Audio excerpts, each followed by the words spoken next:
Oh, yeah. Let's bring the guys in. JVT's in tonight. What's up?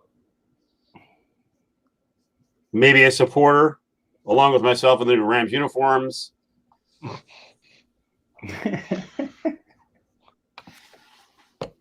Did you bring us in and then kick us out to bring us in dramatically once the show went live? Yeah, that's the way it works, man.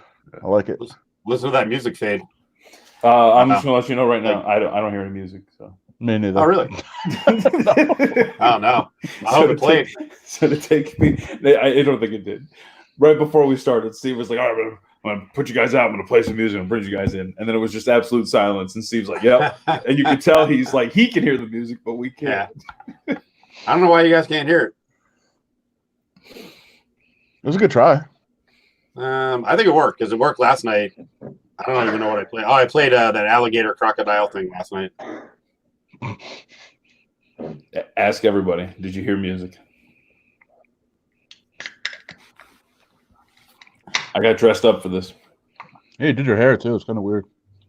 No, this Very is what I fluffy. wore. It's Very what fluffy. Yeah, it's what I wore to work today. So like this is like the product is worn out a little bit. You know, the back's a little messed up too. I got to get a haircut, guys. Looks like absolutely no music. So John's very excited for our special guest coming up. I don't know that we can always do a Where Are They Now Wednesday, but we're going to do one tonight. So our guest will come up. I think most of our listeners now, I'm not sure they know him, but, you know, some older listeners will know who he is. So what's going on, guys? Fresh off the fights? Yeah. I'm disappointed in Adam. Very disappointed. You should be, first of all, for one thing. Well, you're supposed to be an MMA writer. I didn't know we were doing fights to the death now. I would have really enjoyed a heads up on this when I tuned in tonight. It's a new thing they're trying with when there's no fans, there's no rules. That was ridiculous. I literally just filed my story, by the way. So is it cool if I have dinner while we're What are you eating? Huh? What are you eating? Oh, crab cakes. What the hell? You get those frozen or what? Yeah. No carb crab cakes, by the way. No carb crab cakes. Yeah. I didn't think it was possible. Yeah. Delicious. Wait, here's a question. Here's the big question, actually. Are you an oven guy or a microwave guy? No, crap. Come on. These have to be oven. I'm talking about heating up in general. Oh, microwave, 100%. Really? Yeah. Of course. Isabel has turned me into an oven person. I mean, that's the better way to go. Right. Like the flavor is worth the wait. Yeah. I got no shot. The crispiness. What was that? I don't know. He's opening something, I feel like. Is he having a bottle of wine? I don't think Steve's a wine guy. What is that? Well, can you hear that? Yeah, what is it? Are you opening wine? No. Oh. It's an old school mic stand. Oh, okay. Nice. Thought maybe you were like snapping the necks of small animals or something. I don't know.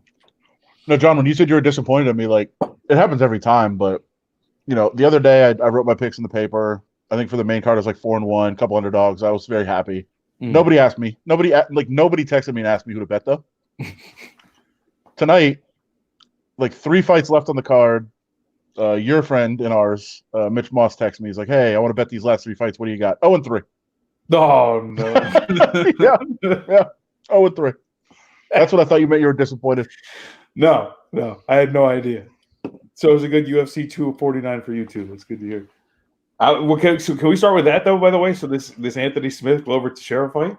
Did you see the video of the teeth? Yeah. So I watched it on. I guess you old people would call it tape delay. I did not watch it live, so I watched it on the app. And I just got done like 10 minutes ago watching whatever that lightweight that was. Her name. Wait, what? If old people call it tape delay, what do you call it? I don't know. Just like watching it on the app. Okay. whatever you call it nowadays. But the shit that was absolutely like it was crazy. Like, and I think is it his corner's fault? Like, I guess like because there was a lot of criticism of the corner. And I'm not talking about just 100%. They were. I thought Cormier brought up a great point. They were totally overcoaching him like throughout the entire thing. Yeah. And I think, listen, I think I talked to you about it going into the first card on Saturday. a lot of coaches were trying to come up with like different strategies, different plans, and I think maybe some of them overthought it a little bit. Because some of the coaches were saying things like, "Hey, listen, my fighter really reacts to the crowd. Like my fighter really gets into the crowd, so we have to try to generate that energy that the crowd would usually generate." And some were saying, my fighter gets way too hyped, so maybe this is good for him to just kind of match his relaxation and be cool. And I think some camps were really trying to overthink like exactly how to coach here. Right. I don't know if that was the case here, but they definitely were they were way in, just like so into it and like way too emotional and hyped. And Smith was already too hyped early in the fight. Right. And I think they got him a little bit. They got him a little bit too amped up. They gassed him out in a round and a half. Yeah, he threw like 150 shots in like the first 7 minutes. It was great because like the first round, you're like, wow, like he's really picking Teixeira apart. It looks pretty good. And then like a minute and a half into the second round, it was just obliteration from there on out. Yeah. And then I know that somebody like responded to my tweet like after the fight. They're like, "Hey, great tweet. He was doing good in the first round." Like he literally was. He was. Like, it doesn't change the fact that he wasn't. I don't know. It was a good card though. Oh, by the way, that's the other thing too about his corner.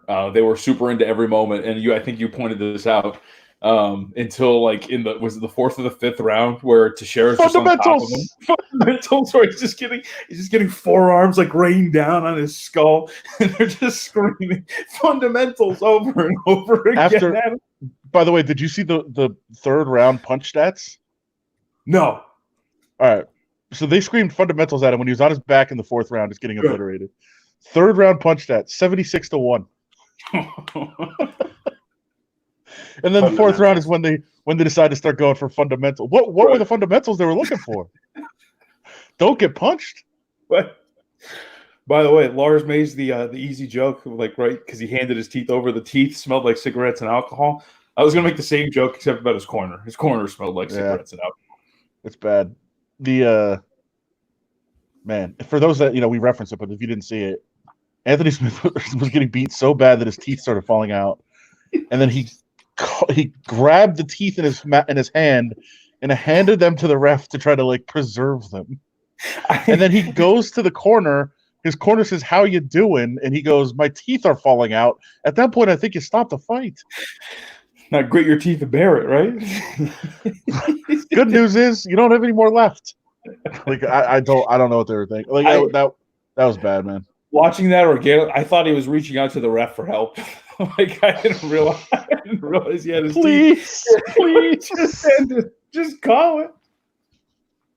Someone help me, please.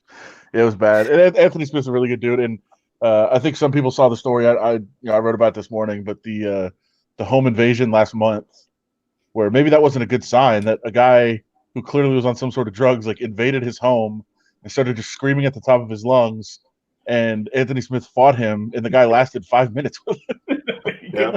He couldn't finish him. It was a bad sign. And it's been a point of comedy for John Jones. Did you? Oh, you saw that tweet tonight? I didn't see the tweet tonight. I just know that he's loved that whole thing that Anthony Smith couldn't beat a home and someone who invaded his home, and he's been. I figured he'd come out with a doozy tonight, Jones. Well, he tweeted something and then deleted it. Hold on. Let me get exactly what it was, but it was something along those lines. And then that's his thing, John Jones. He likes to send tweets and then delete them. Yeah. That's like he loves doing that. And so tonight he did it and then deleted it and then sent out a tweet that said, "Who all captured the deleted tweet of the night?" So he's like taunting. Yeah. And it was good thing Glover is not on the hunt for a new TV. Which actually isn't that bad. No, it's good. That's smart. Yeah. Well, Anthony Smith did have a lot to say about John Jones this week. So, what did he say this week? Just that he needs that next shot. He said I don't think I deserve the shot right now. He's like, but I will get it and I'll outlast him and I'm better than him. He showed a lot of vulnerability. He had a lot to say, and John Jones kind of tweeted out tonight. He was like, "It's like all these guys have a lot to say about me before they fight, and then they can't seem to actually get to the fight." Well, but he already fought him. Right, but I'm saying he wanted the rematch, Yeah. He's saying before the fight, as in like they're always saying like, hey, if I win this fight, I'll get a shot at John Jones, and then they never actually win to get that fight. But by the way, John Jones right now is going back and forth with another fighter. How much would you like to see this fight? John Jones, Francis Ngannou. Oh, come on. I think.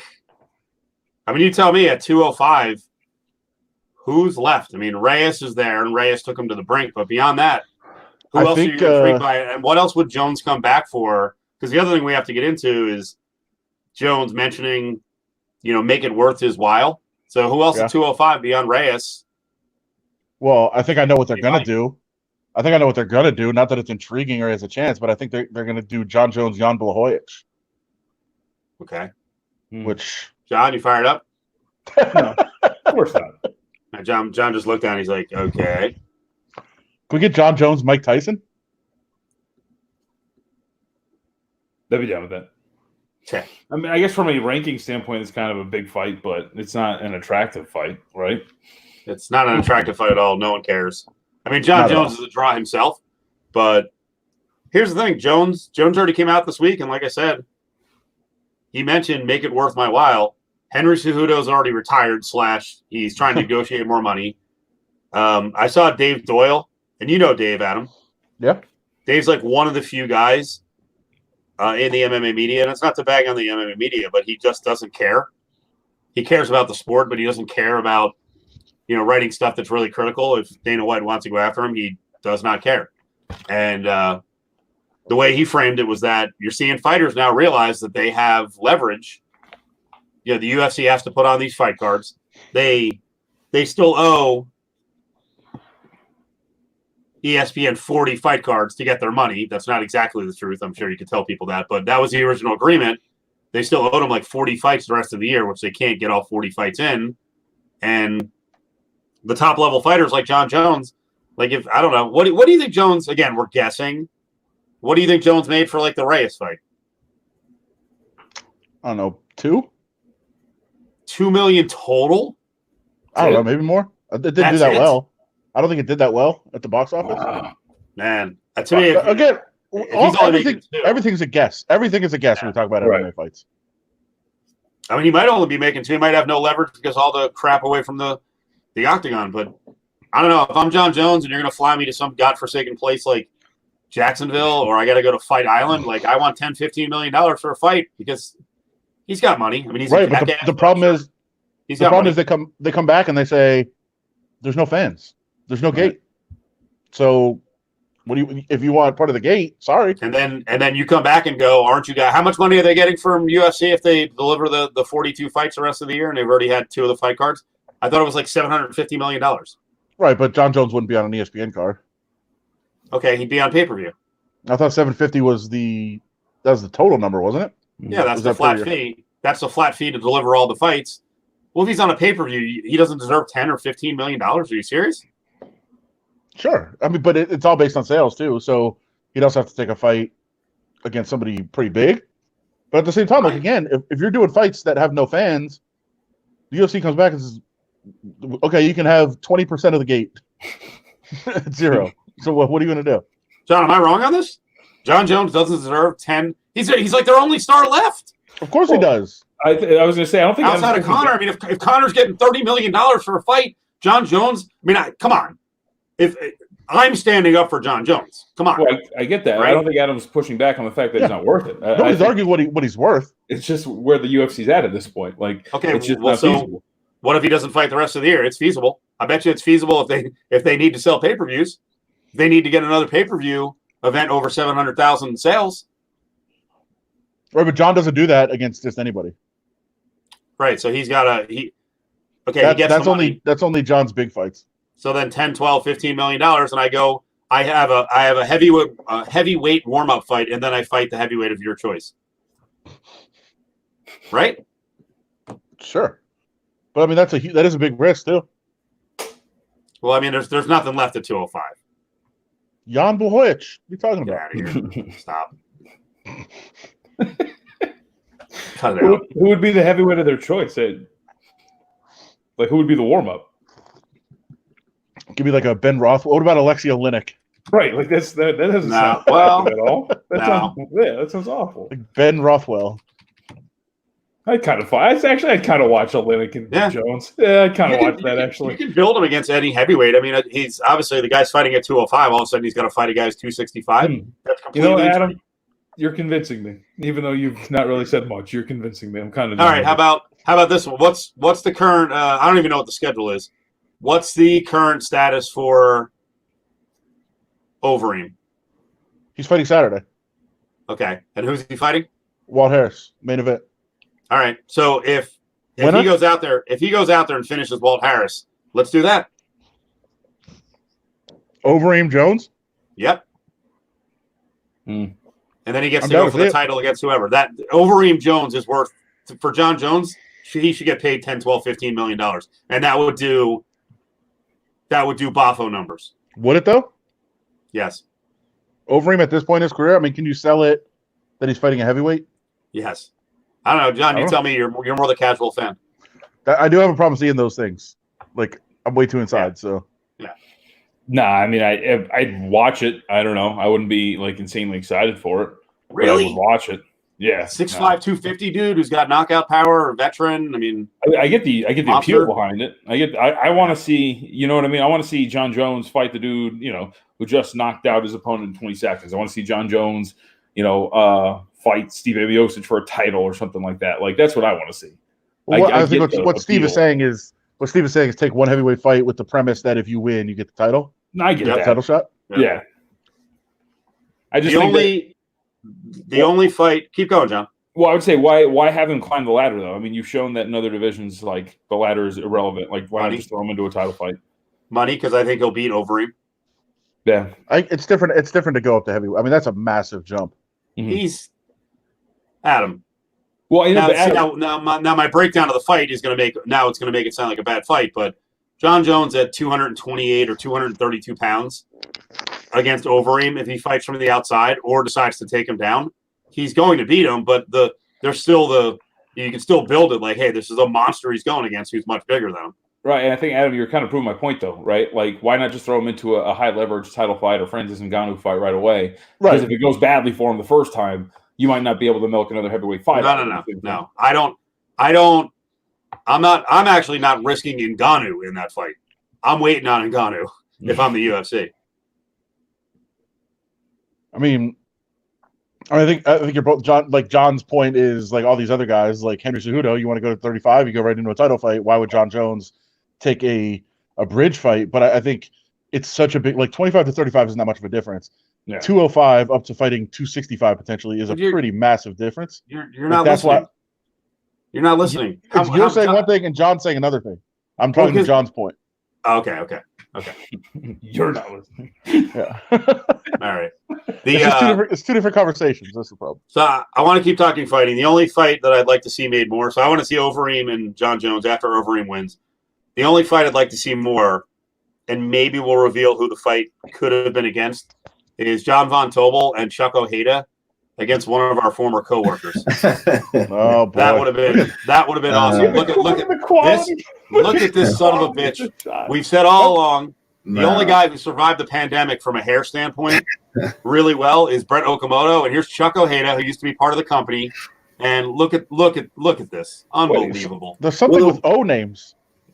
Well, the way you guys were talking about Herm Edwards, I had to clean up as quickly as possible. I didn't want to get ripped on too quickly. I'm incredibly jealous about the memorabilia game behind you. I don't have like the wall. I have the booth here. I can't put anything that looks cool up. And now I'm regretting it. Like at least a backdrop with something fake would have at least put me in the mix. You should have put a green screen of you just working the mitts. Just on loop behind you. I haven't had a client in a while. No one will touch me. Damn pandemic. So what's going on, Chuck? I miss you guys. Wow, this is. I've realized what a fan I am because I forgot I was coming on. I was just watching you guys. I was like, oh right, you guys got to check me in. No, I miss having you guys. Steve, thanks for having me. Adam, JVT, man, that's such a blast. I ran into JVT at the bank. Told you, yeah. Probably a deposit, making a deposit. So proud of him. I'm so proud of you, man. I mean that a lot. Oh, thanks, man. Yeah. Anyways, what are you talking about? He didn't understand why I ran into you at a bank. Like he didn't I don't understand why there was a transaction at a bank. I don't know why people are going to banks still. Who goes to the bank? That's true. I don't even remember what I was doing there. Might have been pulling out money, but yeah, everything's on your phone right now. Luckily. Yeah. That's the time when I found $62 in the parking lot. Right after I ran into Chuck and I came back out. There was just $62 in cash. Chuck, I was did you drop that? missing Yeah. $62. Perfect. Anyways.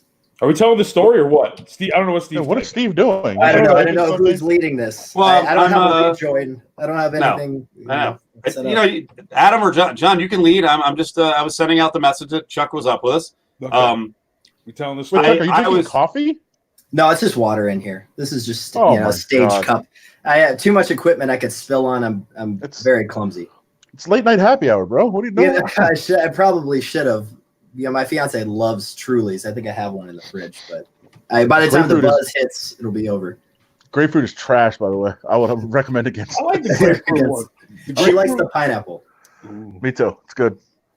We can hold off on the fight story, and you can see if you want to tell it later. We have to find out what Chuck's doing. So first of all, what you just dropped the dirty F word. What's happening? What Fiance? Huh? Oh yeah, Fiance. I'm gonna be getting married soon. Yeah, that's happening. Got a 9-month-old. He just started crawling this week. So Wow. even if there was something out there that I was allowed to do, I wouldn't be allowed to go out and do it. So who cares?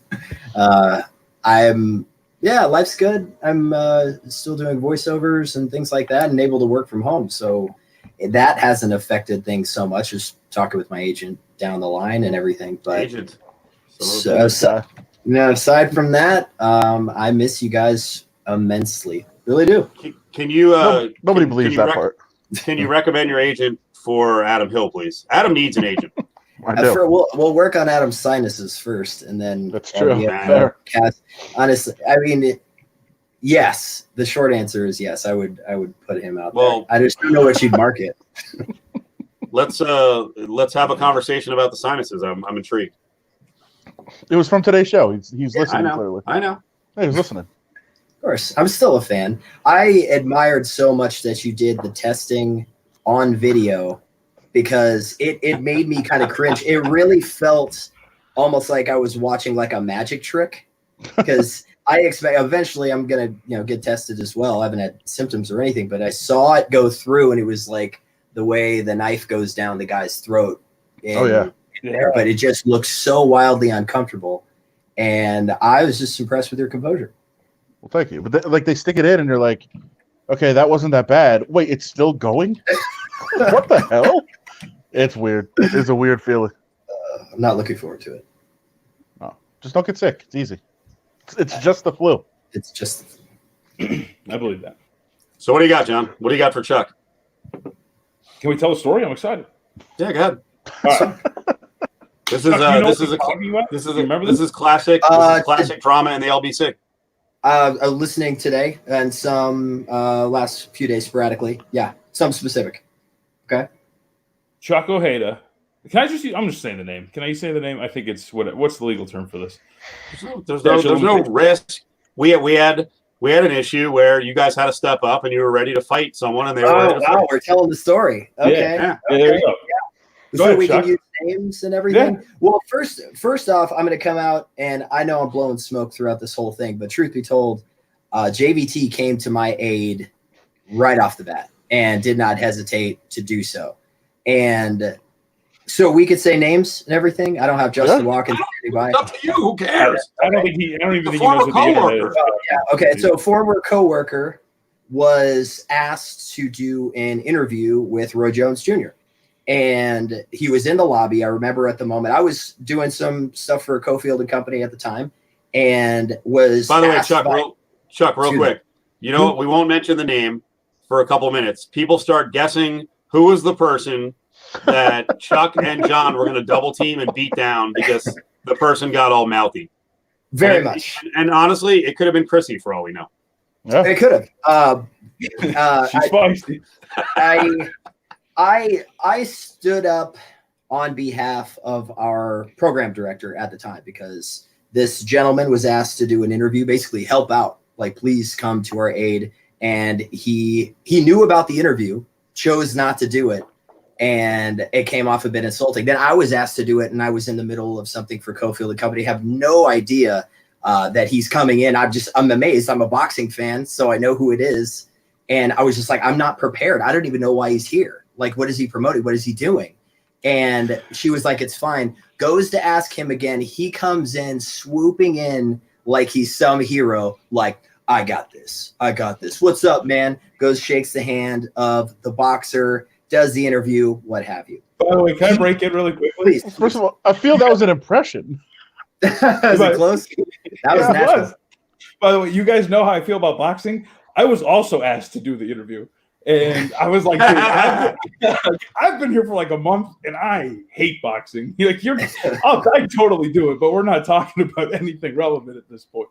True. And I was just admittedly intimidated because I didn't know that he was coming. He had his whole entourage in the lobby with us. And then it was like, hey, do this interview right now. And I'm just like, I'm doing work right now and I'm not ready. And he comes in, swoops in, tries to save the day. Then he has the audacity to come to her office and starts like mouthing off. And she is so upset, she's crying over the incident. And he basically just goes, man, you don't have to cry about it. You have to cry. And he walks out, just heads up like he did nothing wrong. Because it was a giant victory for him. Because it was a ball-busting moment. He actually got our boss to start weeping, which... Okay. I don't know if he felt good about doing it. I don't know if it was the first time he's ever been a hero. But I approached him immediately. And he got defensive really, really fast. And maybe. Might have been Mark Seidel. He's got too much class for it to be him.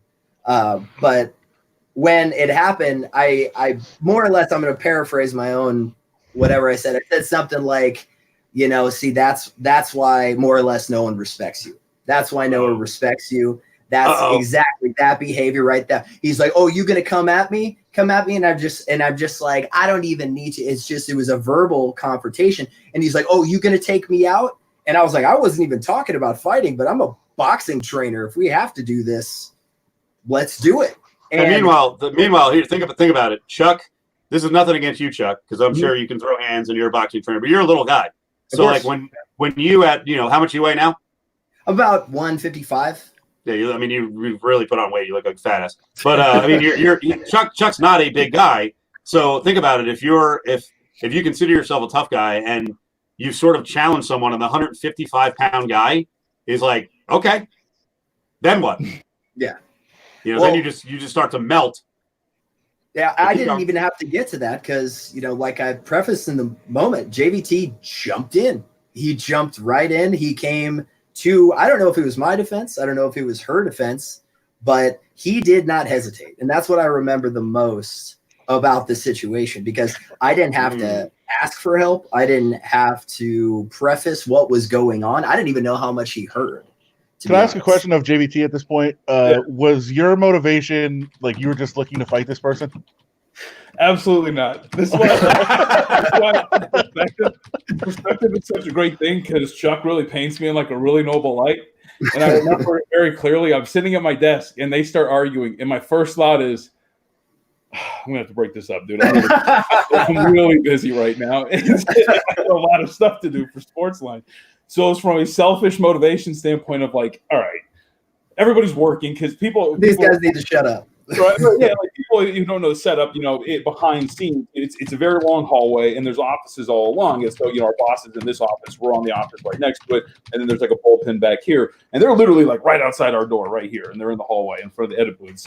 It's getting loud, and people are sticking their heads out. I'm like, all right, well, let me break this up because I don't want to give it away, but Chuck would have destroyed the person in the matchup. Maybe due to that's kind of you to say. Right? I was a massive factor. So I just wanted to break it up because I just wanted to get back to work. And I'm sorry for interrupting. I had to talk to the big boss that day, and some of the things that this person said, that he said to the big boss, that JVT and I did, and how we initiated it. I was at a loss. Never was cool with him again. tried to be cordial here and there, but it was par for the course with this guy. So it didn't. I mean, when anybody heard about it, they weren't that shocked. But I will say, so it did escalate after that, though, because I get up to break it up. And I tell Chuck, I'm like, Chuck, go sit in the office. And Chuck obliges, right, to cool down. And I go, just go to the studio. He was about to start a show. I think it was like 5 minutes away. And I'm like, just go to the studio. And he goes, you don't fucking talk to me like that. And I turned to him, and it was almost confusion.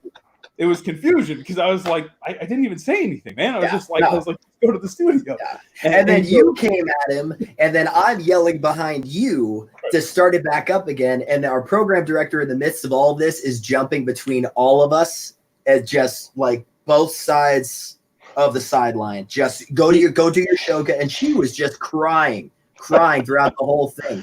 And sounds like just say pretty tight ship. Chuck, real quick. People are asking who the boss was. There was a lady named Julie. So it was a woman named Julie who was the head honcho of the sports department, and it was a male who made her cry and tried to play games in terms of going back and forth on doing a Roy Jones interview. So there's a clue, guy. By the way, this does make the LBC sound like a very, very well organized operation. That there's a fight going on in the hallway and a boss just sobbing. It's perfect. And I feel bad because my job was to de-escalate, and after he made the first comment, I brushed it off. But then he said something like, "Do you want to fucking go?" And I go, and I told him to shut the fuck up. And then Julie's like, "Stop it!" And I was like, "All right." I'm like, "That's on me." I'm like, but you see how easy it was with that person. And, while I wanted to do something good, I admittedly couldn't stand the guy. So I saw an opening. I admit to me being selfish in that regard. And I just didn't want to miss it. By the way, people that follow the station over the years, it really could only be two people. There's only two people that it could be. No. That's not that. First of all, that's not true. It is. But there's a third one that this doesn't make sense for. That's not true. Because we can go through all the different near fights physically. Now, one person was involved in most of them. You're right. Right. But we can go through like I'll just throw this one out. Someone's asking about TC, right? Willie. Hey, Willie. No, TC wasn't involved in this one, but there was an incident with TC where he got speared. He got speared. Oh, that's right. Yeah. Right, John? Yeah. And I wasn't. Did you see it? No, I remember hearing the story. I didn't see it at all. Yeah. TC had a producer, and God dang it, I cannot remember his name, but he was a pretty good-sized guy, and probably had 100 pounds on TC because TC's a skinny guy, but TC got speared, and this guy had him mounted on the floor in front of one of our studios. Right. Now, I'm just gonna say, because I always defend the sports department, and I've been at and around the station for. What is it now, 16 years? When these things happen, we would always get this response from bosses like, oh, the sports guys are the craziest. We're not. We're actually the most tame. These kind of fights don't – that's like a next level fight. We've had a lot of altercations. I will say that there has been pretty much complete peace except for, subtweet bullshit that goes on, and everyone can figure out who does that, which guys do that. On Twitter, but in terms of face to face, it's actually a pretty cohesive building now. But go back to it because I don't know how did it end. Well, like I was saying, were you in the meeting with me, JVT? Oh, look here we go. Were you in the meeting? I love the comments. I don't remember. I remember the meeting that you're talking about, but I don't. Hey, Seidel, send me it. You got to come on video. Actually, Seidel's going to be a future Where Are They Now. I figured it was too late for you, Mark. I miss you. Man, I haven't talked to you in years. All the best, my friend. Right. Great to hear from you. That's awesome. Well, I was in the meeting, and as I recall, I was just trying to replay in my head the way that this person had conveyed the situation to our boss. And it was just, and more or less we were completely who started the altercation. It was all premeditated as well by us. He came in just playing the defense card to the fullest. And by the end, I was new-ish for that station, but I had a little bit established enough to be able to speak up for myself because by the end of this big monologue on what he had just heard from this person, all I asked was, do you want to hear what really happened? That was it, because I heard this big long story. I was like, do you want to hear from me? Is that what this conversation is about? Because if this is about me getting either reprimanded or there's going to be an incident report, that's fine. But I'm only going to account for 0 things that you just said, because none of it made any sense. And that's where it ended. It was like, I just want to let all this go and whatever. And then not only was this guy a coward with the whole thing, he had just lied about the entire situation in the meeting with the big boss. And then I guess nothing came of it again, but I never was cool with him in the office again. Yeah. To answer Ray and Sports Guy, yes, Seed Williams actually was the boss. He was the program director probably like 96, 97 for like 3 years. Wow. Yeah, he actually was the boss back then. What are you doing? Yeah. You scared? What is he scared of? Are you sharing in the mic with the dog? Yeah. All right. What's the dog's name? Baron. Wow, that dog loves you. That's pathetic. You guys had like 9 things on the docket, this not being one of them. And I was we never get to everything on the By the way, show list. my meeting, I do remember, because I think I was one of the last ones, I think, because they asked me the story. That's the story. I'm just amazed it was remembered, because to me it was like kind of here and gone. If I would have brought it up, I'd be surprised that you guys remembered it. Yeah. Oh yeah, I remember. And then the way they asked me what happened, and they told me. Wait a second. Hold on 1 second. Chuck says, "I'm surprised you remembered." I swear, because it just didn't seem like a big deal at the time, and even then, it's like I'm sure a bunch of cool stuff happened since I left and wasn't around anymore. No, not really. It's been a disaster. There's been no fights. There's been no fights at all. Everyone now just subtweets. No one will, face up. No tackling. No 2-on-1s. No line bosses. That's right. Well, the game was tougher back then. The game was always tough. When we had street cred, Chuck was around, and Chuck was ready to throw hands, and then JVT, former football player, and John, I think when you came to Lotus, you were probably 300 pounds, so you were a big fella back then. No people being locked in studios and threatened. You look better, man. I mean, not like CC to now better, but you look better, and you dress better too. Look, you're all cleaned up. Fancy. I mean, you're a man. What else, John? I cut you off like 12 times on that. I'm used to it by now. I think my meeting was just asking my side of the story. They did mention that it was told to them that like I was one of the aggressors.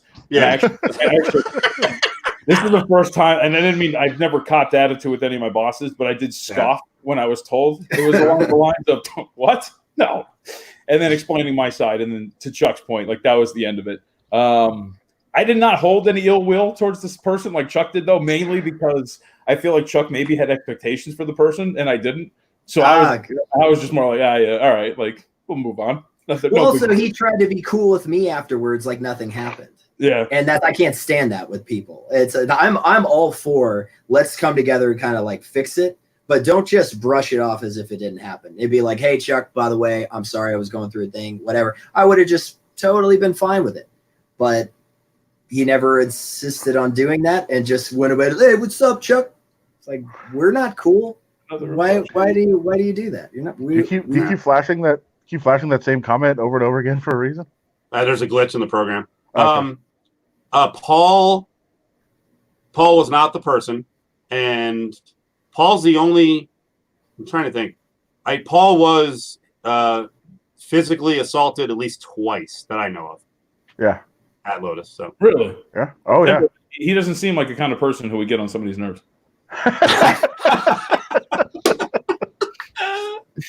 Which what's funny? That's actually the tack management took. Each time it happened, they were like, "What'd you do, Paul?" Yeah. What'd you do? Yeah. What were you saying? Sorry, I ran the board. Quick Pauly story. I ran the board one time. He came back with Mitch.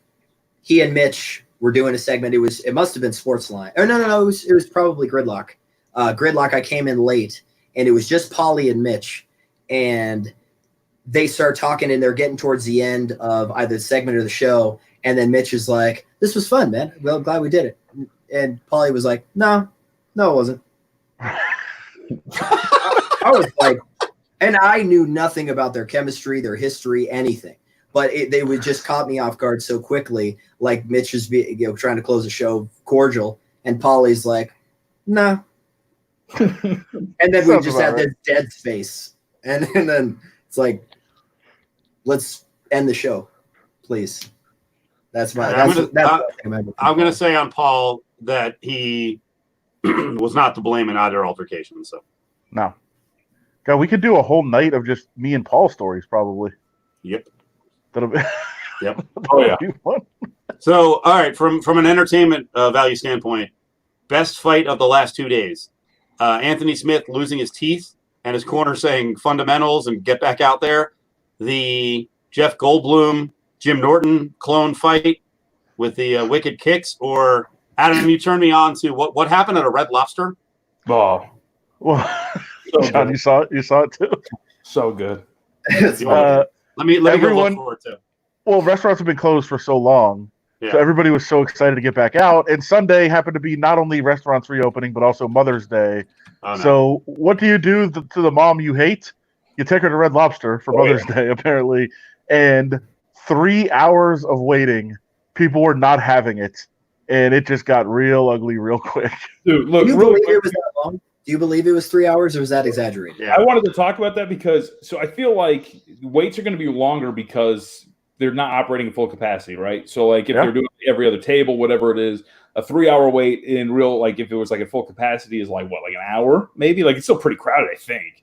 And the problem you're going to have is people are looking around saying there's 25 empty tables. Right. Yeah, we're not allowed to put people there. But that was my thing was like 3 hour wait. Like that's not worth it. Like that's not worth it at all. What are we doing? For Red Lobster? No. The biscuits are good, but outside of that, like we're done. You can actually buy those in the store now, I feel like. And with Red Lobster? I think I said that the other day that there was a Outback across the hotel in Florida, and it was Mother's Day, same night. I was trying to go to the restaurant for the first time in 2 months, and I was like, oh, you know what? I'm gonna go to this Outback because it's right across the street. 2 hours, 2 hour wait. It's unbelievable. So I just found another place. I wasn't gonna wait for 2 hours. Was the next place so much faster than the 2 hours? Oh, it sat right down. Oh wow. Yeah. And it was, I feel like better. But it feels now going to a restaurant might feel like a privilege for a while. It used to be a right. It used to be, yeah, I'm here to pay my money. But that's not going to be so simple anymore. And what's going to happen when special treatment starts? Like, oh yeah, I know the manager, I know the owner here. When we start to see those people go in, all of a sudden I'm waiting an extra hour on top of the 2 hours I was quoted when I walked in here. So are you suggesting that being friends with a Red Lobster manager is now a good thing? We went to high school together. I didn't believe. I saw the fight as well. I didn't believe the 3 hours because you always get that exaggeration for. Oh, I waited 3 hours for my cheesy biscuits to show up, and that's never the case. This is the only time we can assume maybe it was an hour. But I haven't been to a restaurant yet, so I can't quantify just how long it's going to take and whether that lady was telling the truth. I have a slight problem with us calling Red Lobster a restaurant. Okay, it's not that bad. What's your problem with Red Lobster? I haven't been in like 10 years, but I mean, I feel like if you're going to get seafood, you go to a real restaurant. Right. Okay, well, but most of the country, Red Lobster is the real restaurant. Like Red Lobster is the fancy restaurant in a lot of towns.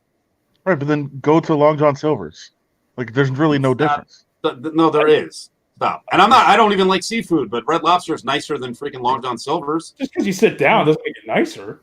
It's nicer. Come on. Just because there's an aquarium and they give you still paper napkins, so it's comfortable. By the way, that's the other thing. I will not eat seafood at a place with a fish tank ever. I have a friend who won't eat seafood in landlocked states. Okay, that makes sense. I get it. I get why. Perfectly logical. Yeah. Adam, is it the guilt that is it? You actually looking at the fish tank? Is the guilt also of knowing it's like deep down, you just kind of feel like if they run out, they're just going to be like, here, scoop it out. What are your thoughts on bars that have the lobster tank where you can catch the lobster and we'll cook it for you? I'm kind of in for that, actually, because it's a challenge, like a competition. Like any competition I'm in for. Survival of the fittest, literally. Yeah, I like that. Even though they're all going to die, so there's really no survival. I don't know. What if one's like super tough, never gets caught, and it lives forever? When I was a kid, we actually had a small fish tank, and we bought 2 little crabs, and we also had like this striped fish. It was like a really long striped fish. I don't know what kind of fish it was, but we woke it, so we had it for a while. But that fish was like a really aggressive fish. It actually ripped the arms off of both crabs in one night. Like, it was incredible. Like, we actually put it in there because it had killed another fish, and we thought nature would take course, and the 2 crabs would kill the fish. The fish ripped their arms off. It was nuts. Did you know, like a beta fish? Did you know that it was going to do that, or just didn't? No, we had no idea because we used to have fishes like a lot, like in terms of an aquarium. We actually had like a couple generations of like these like generic, probably like goldfish, whatever it was, but of like a family in there. And we bought this fish to add to it, and their newborn, which actually was a traumatic memory because I was like 6. I named him Ed, and one day little Ed was floating at the top with a massive bite mark out of it, and we realized it was the new fish. Thus, we tried to sentence it to his death, and it didn't work. So then we just flushed it. I feel like that's a bad fish name. Ed? Yeah. I was 6, yeah. I mean, it's a really poor name for a fish, yes. Wait, so what happened with the Karen at Red Lobster? They just threw down. Just an all-out brawl. LeBron did a decent job boxing out through most of it, but he couldn't. He had his arm out. It was fine, but he can only hold off so long. The mom goes to swing, and man, you could see the frustration on the staff. Like every member felt for the employee that gets hit by the woman. Like there was at least 1 or 2 people progressively that were ready to hit that woman right afterwards. Like, you have no idea what we're going through with this coronavirus prep. I mean, this already sucks, and now we have to deal with you. And is it bad that the only people that I was really mad at in the video were the ones not wearing masks?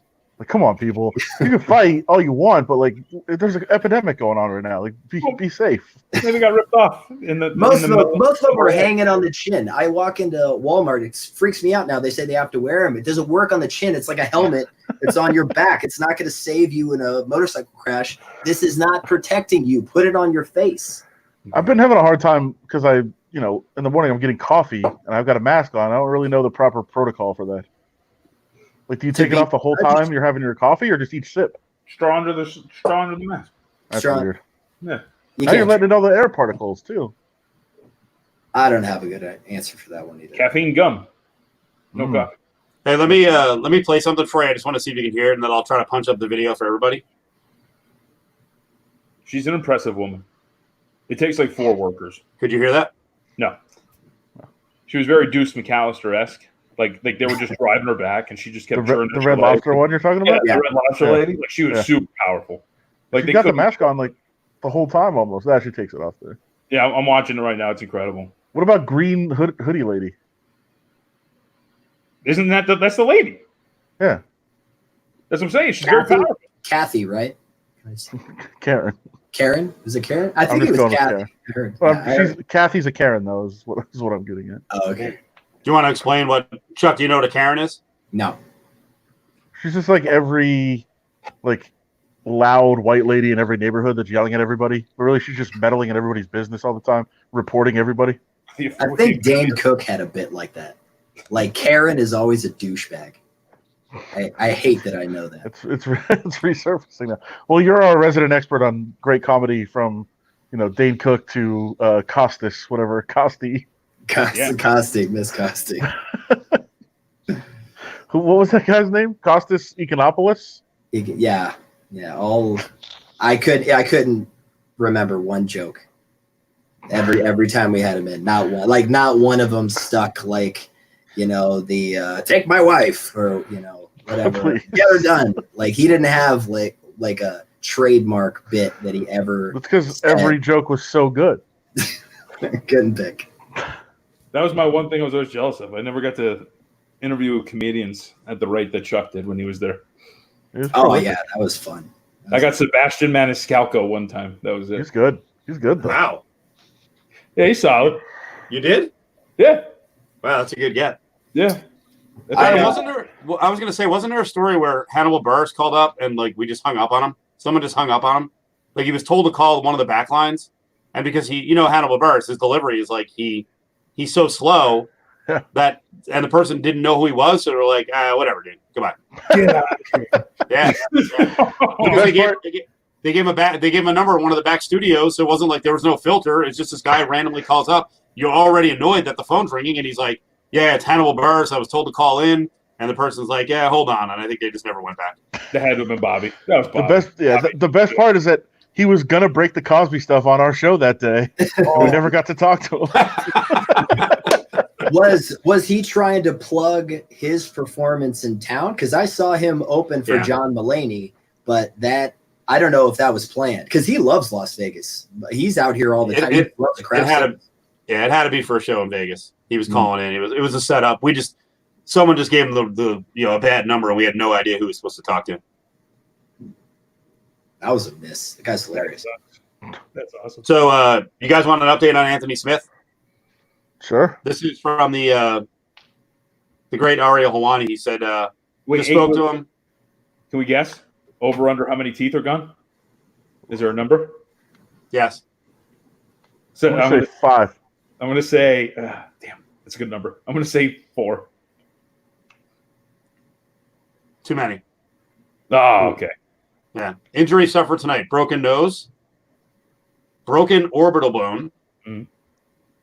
2 missing teeth. A cut under his right eye. 1 tooth is in the front, and 1 tooth is towards the back. They're his real teeth. That sucks. Yeah. Conor McGregor said they keep a bucket of milk next to the cage to settle down. Next to the cage to keep the teeth in it if they fall out. Is that right? I never heard that before.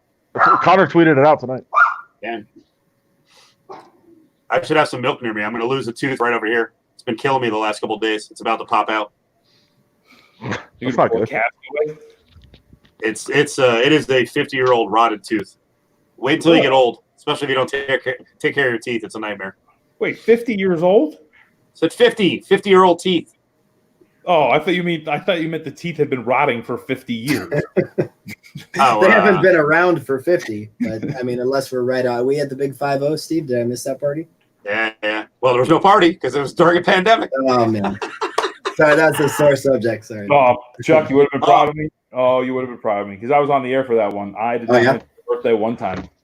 You did the whole way. No. Oh, it was so much fun for me to mention his birthday. Like it mattered to me all the time. Dude. And I wanted to make it as subtle as possible. Yep. So anytime I would get a rejoin set up, it would be at least once. But it started early. I would have like the opener do like a record scratch, and then we'd go right into Stevie Wonder. Like it would just anything that could make Steve uncomfortable to start.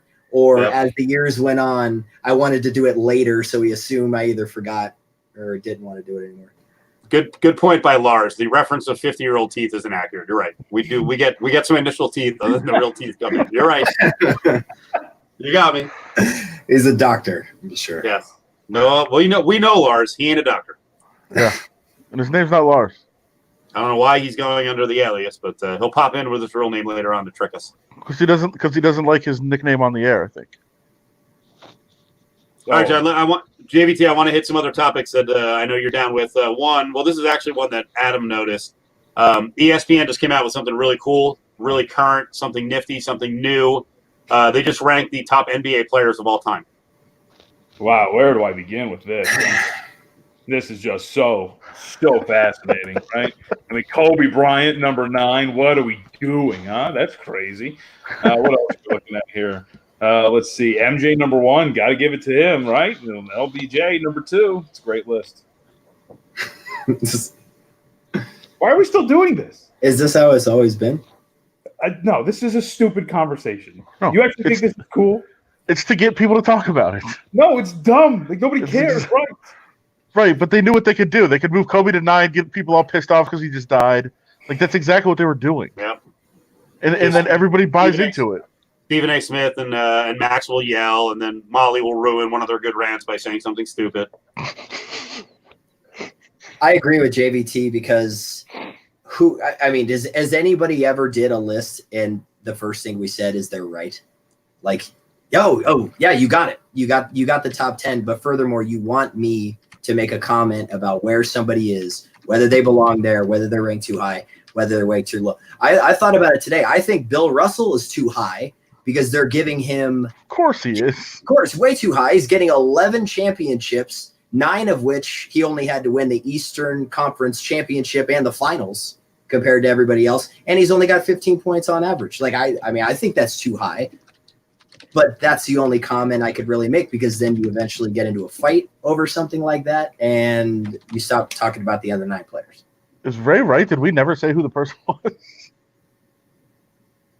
Oh, yeah. It was C. It was C. Williams. Right.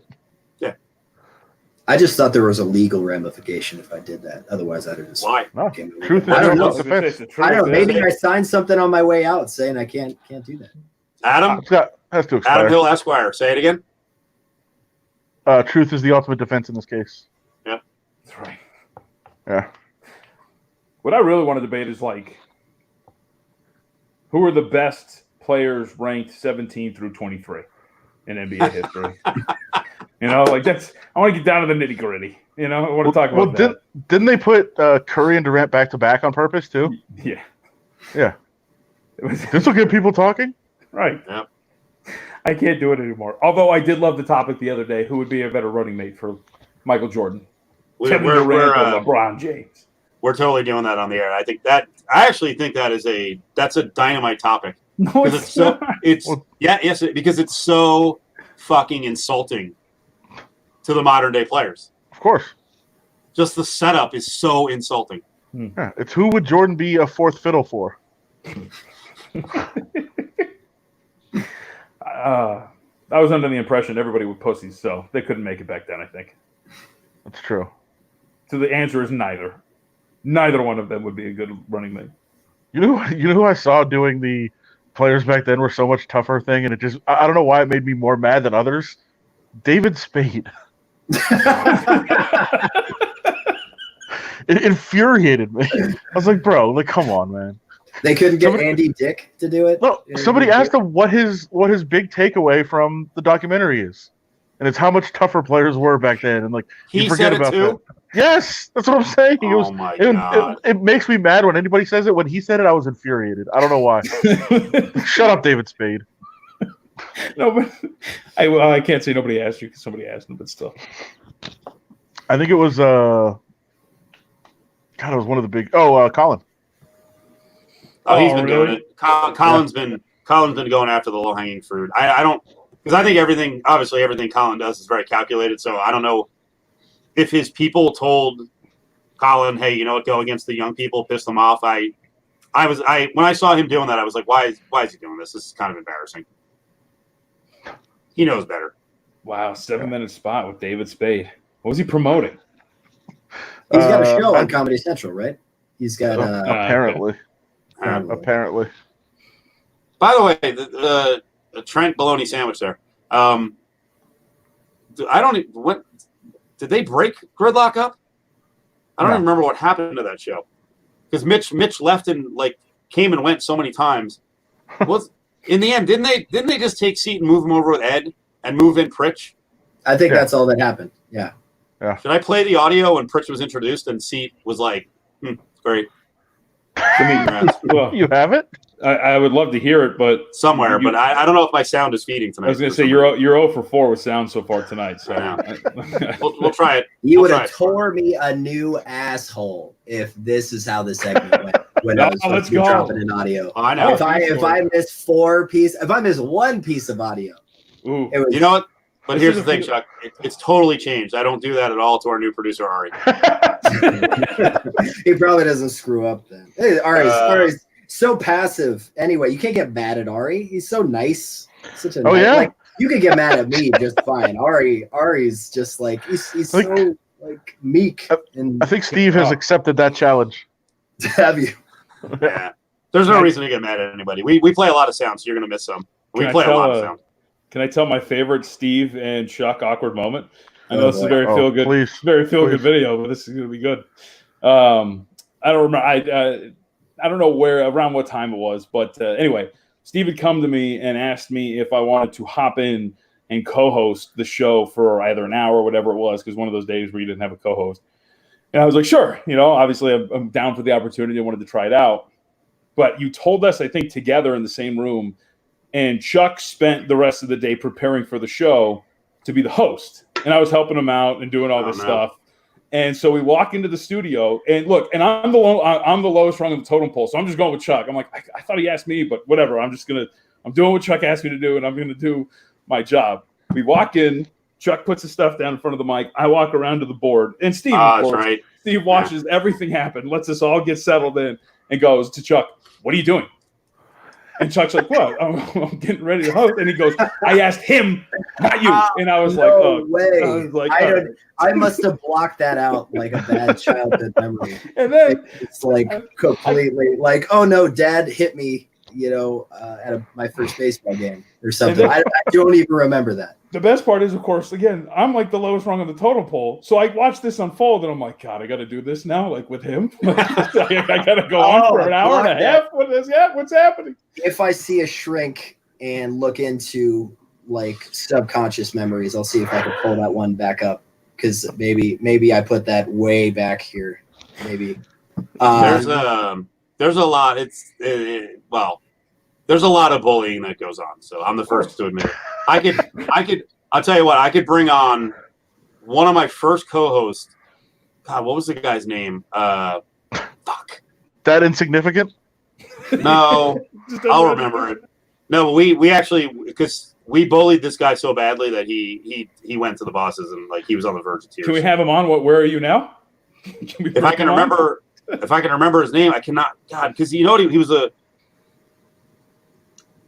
I think he had like a weird name, like he was a big guy, but his nickname didn't reflect that he was a big guy, and we just called him Big whatever, and that's really upset him, because he used to wear like medium t-shirts, and we're like, bro, you got to stop. But he just got so upset. So sorry, Chuck. Oh, don't apologize. You and JVT, the chemistry was obvious. You know what though? But John, I never really did. I mean, you were good. No, John went through it. There's a video of me on Facebook Live when I'm screaming at Adam and Steve. I did see that video. And, admittedly, JVT, I feel bad now.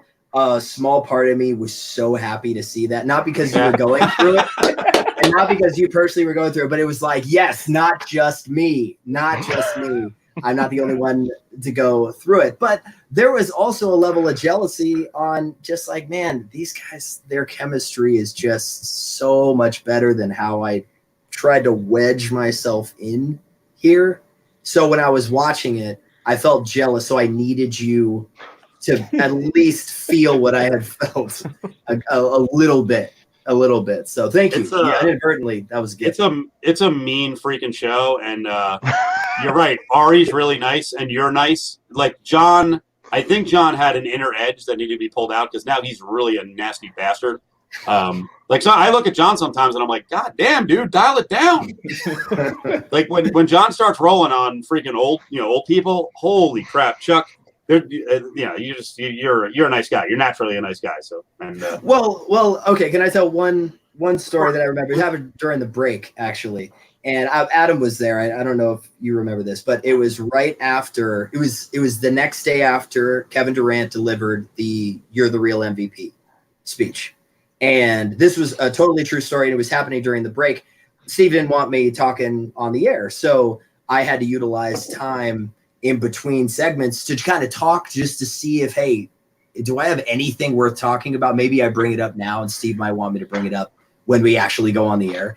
So, but this is a completely true story. I'm watching on the TV Kevin Durant do his speech, and the night before I had seen the speech, and I got emotional. And I was getting taken back on how he was talking to his mom. And all I said, apropos of nothing, was, I'm watching this speech again.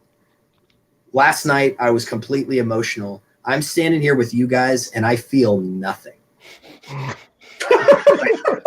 And I remember you did exactly that. You didn't, like, most of the time, I'd swear that Steve didn't even know I was in the room. And I said that just to see if he even knew I was around. And he just starts busting up laughing just immediately because it was a true story. I was like, I saw it. I was like crying watching live that, and I'm watching it with them. I was just like, man, you guys just like suck any semblance of a soul I had anytime I'm around you. It's the nicest thing anybody's ever said about us. All right, John. So today, because I want Chuck's reaction on this as well, because Chuck worked in L.A. Chuck's a California guy. The Rams uniforms. Adam went in on it. We had a guest, Greg Beecham, who went in on it. I, in meek fashion, kind of fired back where I was like, I like them. So what do you think of the reaction? That's ridiculous. We do this every time with uniforms. No uniform is ever good enough. They all suck. They all blow. We could do better. It looks like this business, and then we move on. Like, I think everybody just looks forward to uniforms just so they can say how much they suck. Like, that's literally all it is. The one time in the last, I think ever, like a new uniform has ever come out, the Chargers are the only ones that seem to get universal praise, like right out of the gate. Like, it's a uniform. I think it looks fine. The color scheme looks good. The helmets, I think, look really nice. It's but nobody's ever going to be happy with uniforms. So I think we just like to hate them. I will say, I think Adam has nailed it because Adam hates all uniforms, but we have had a couple of uniform releases and hats and combos in Vegas that have not been good. No. Some of the Knights? Yep. A lot of them. Yeah. And? Oh, the UNLV logo? Oh, no, well, yeah. That wasn't great. The one I was wearing last night. Yep. The Aviators. That was awful. Oh, sorry, Jim Gemma, if you're on tonight. They're just not good. But that one that I wear, the LV, that one is good. That's a cool one. That's why I wear that hat.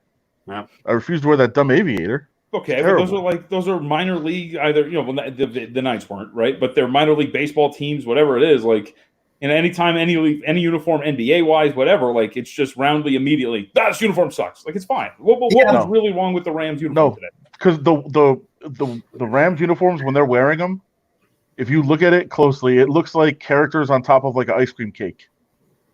What? I'm gonna look again. Look at it. Yeah. I get the number. Rams ice cream it's like cake? it's just like the generic. You're talking the generic about the football numbers. guy. Right, no, the uniform. No, they all colors, look like that. No, they don't. It looks like that. It's too bright. No, it's fine. What, people mostly hate the Rams uniform because they all had to. Oh, okay. I think it was fine. They're going to get modern. They're not going to go back. It's really subtle. I mean, some are where I agree with JVT, but some are worse than others. Like when the Seahawks unveiled the neon, I thought it was atrocious. I love that jersey. I know. I couldn't stand it. But the only reason I loved it, especially because Seahawks started to become good again, you can recognize a real bandwagon fan so quickly. No Alexander jerseys, nothing. It's just the neon Russell Wilson, and no one else in the league uses something that translucent. It was just like having to stand out more than anybody else. Russell Wilson comes up on this show, and it's not about the trade talks?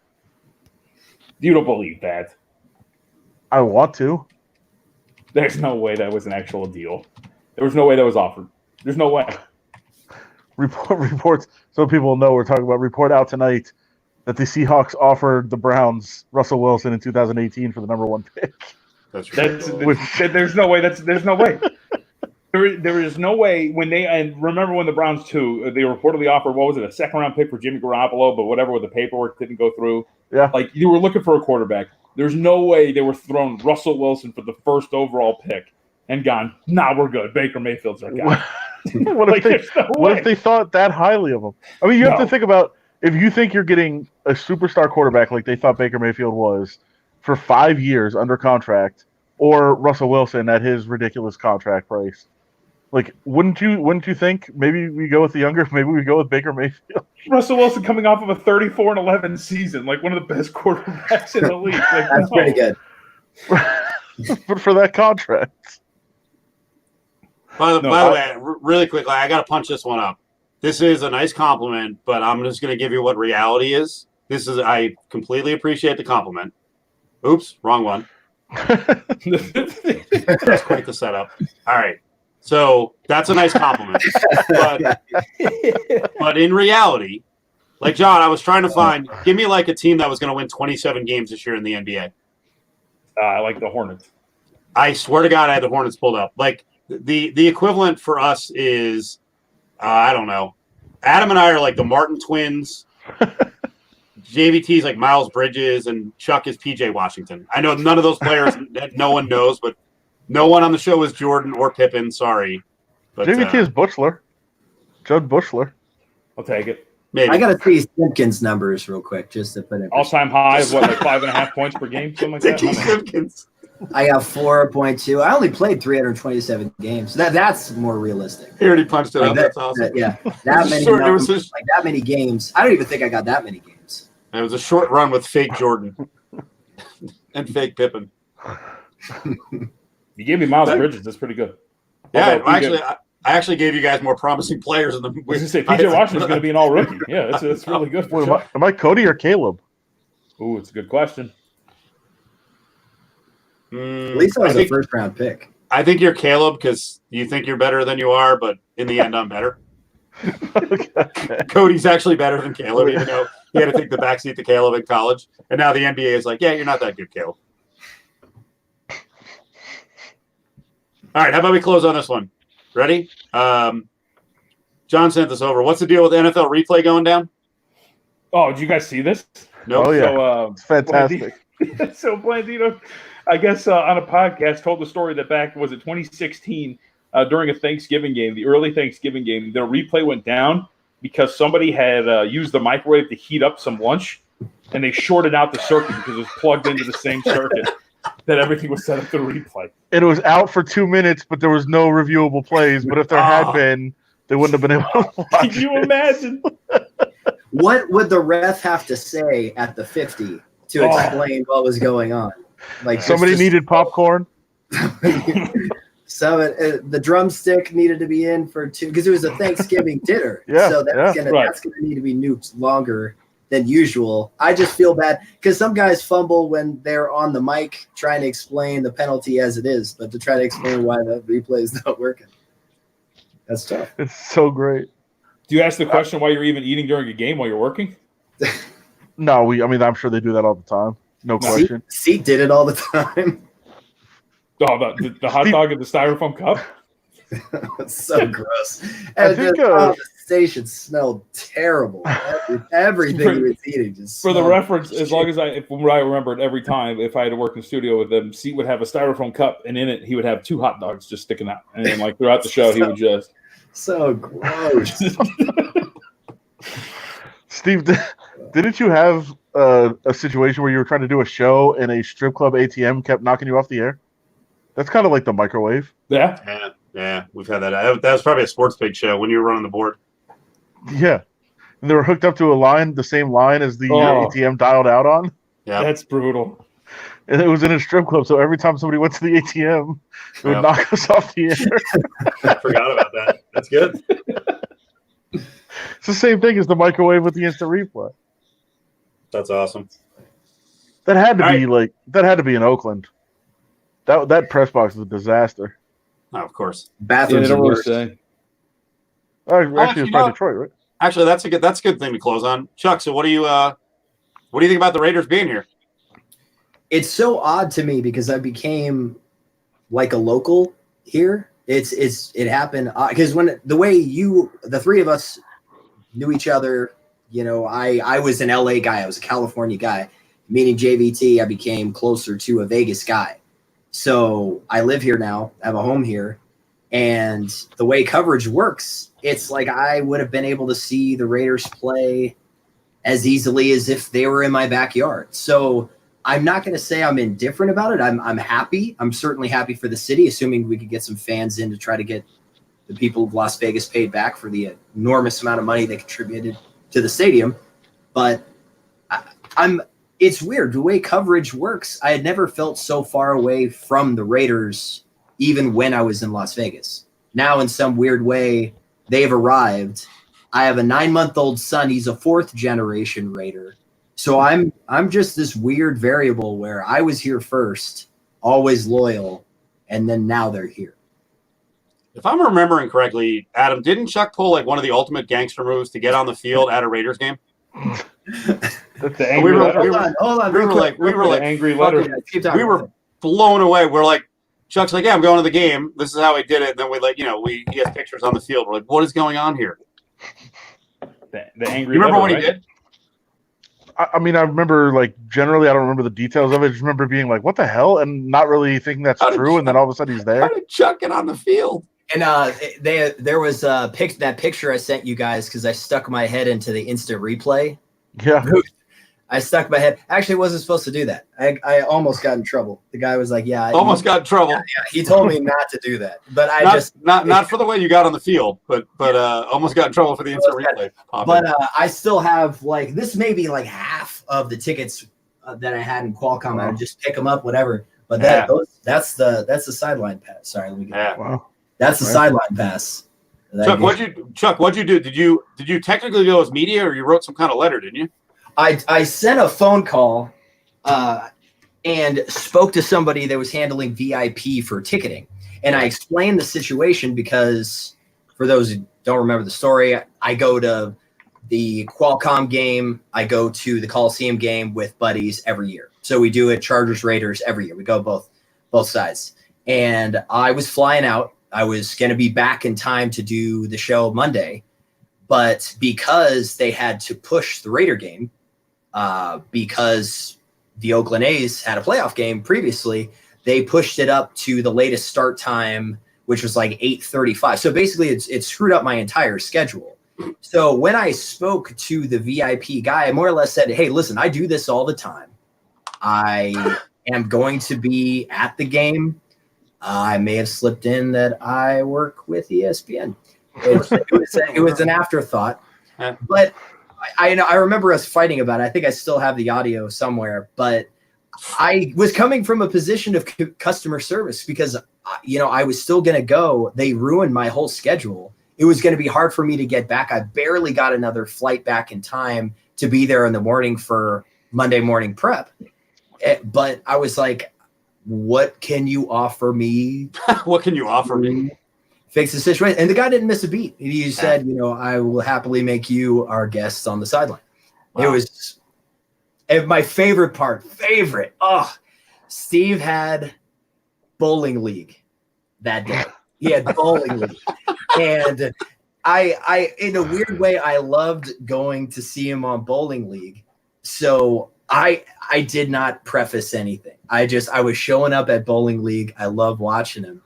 And I just approached him and told him I heard back from the Raiders. And I had a grin on my face that was giving it away. And he was just like, "Don't tell me. Just tell us on the air tomorrow. Like, don't even tell him. Tell him." Yeah. Chuck had a good way of taking advantage of opportunities, like really embracing opportunities. Do you remember the visit to the base? Oh, that was a great time. Yeah, I still have those pictures. We got the best part is Cameron Dadgar. We're still buddies. He's out in Colorado now. Yeah, he's popped in on this. No, he's not. He's in Germany. Oh, he's in Germany now. I think he's in Germany. Yeah. Oh, you're right. You Colorado, and then he went out to Germany. I gotta reach. Oh, that's so funny. Look at look at the hair. And the aviator glasses. We were doing because Cameron and I just started talking. He's a huge fan of Cofield's. He was actually, it was just an opportune moment. I happened to be there because he was looking for you. And we just kind of stayed in touch, and we came up with this idea about producing a show for the Wounded Warriors at Nellis Air Force Base. So it was really fun because we really did it all on our own. Like I went out there, just tried to make sure they had the ISDN set up and making sure where we were going to be. Before we knew it, it's like we're on the base, we're doing a show. And I just tell Cameron, I'm like, you got to get me in a flight suit or give me something, because I've got to mess with these guys when we start the show. So awesome. And Adam couldn't look me in the face through the whole thing while I was in the outfit. My favorite part was at the end where I'm trying to get undressed with the other flight suit guys. Like we had just completed a mission, finished the mission. And I'm literally trying to not milk it too much, but just be casual enough to wonder, it's like, do I come off as one of these guys? Guy turns to me and just goes, "You had me for a second." Yeah. I was like, oh no, what gave it away? He's like, "No, you got this white undershirt. We don't wear that." We don't wear that. We wear this like light brown t-shirt. I'm like, oh, I was almost there. They almost believed me. I could have gotten a jet. Chuck's the best. That would have been dangerous. Chuck is having fun in these situations. Adam, what you told me something one of your bosses said to you like about 3 weeks ago when you were I don't know, lamenting something, you're worried about something. Basically, one of your bosses yelled at you and said, "Stop fucking worrying about everything. Like don't worry about it." Yeah, it was essentially that. It was not. Yeah. You don't have to worry about everything. And that was us on the base. We're like, we can't put on the freaking flight suit. Of course we should have. The two of us squeezing into a flight suit would have been epic. Hilarious. Not one flight suit. There's a picture of Steve in a wheelchair. Yeah, both of us. Right next to it. You guys both in a wheelchair when we were shooting around. And it just looked like Steve was like a Make-A-Wish Foundation kid, like right next in the wheelchair, right next to Adam, both watching a basketball game. And that was awesome. They were intense. Oh, if you don't have appreciation for people playing basketball in a wheelchair, like you get in that wheelchair and try to shoot without any lower half, it's ridiculous.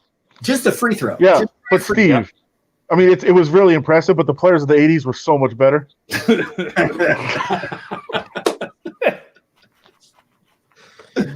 Very nice. Tasteless son of a bitch. Look at you. Uh-oh. No, I think JVT was just laying back. He was chilling a little bit. Yeah, I was listening. Yeah, he was listening. Okay. Well, this was cool, Chuck. It's good to hear from you. By the way, who's I'm not gonna. We'll close it out nicely. Close it out nicely. Well, who's your fiance? Oh, her name's Christine. Yeah, I don't. Okay. You guys haven't met her. Can she can't hear this, right?